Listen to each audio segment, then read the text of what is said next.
ধরবো।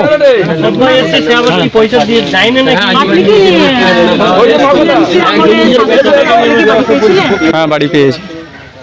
আপনি পুরো টাকা পেয়েছেন? না পুরো টাকা নয়, 60,000। আপনার কি অভিযোগ আছে?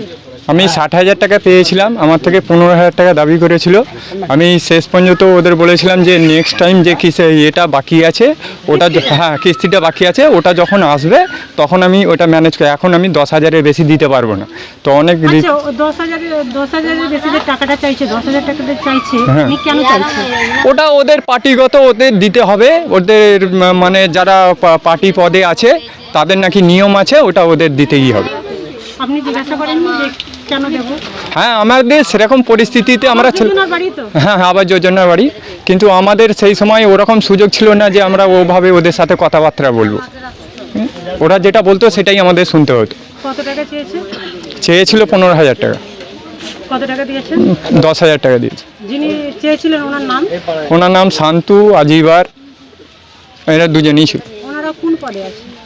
কোনো পদে নেই, পাড়াতে একটা এতে মাস্তান গোছের করতো, পাঠিবাজি করতো, লোকের ওপরে জোর জুলুম করতো, এই হচ্ছে ব্যাপার।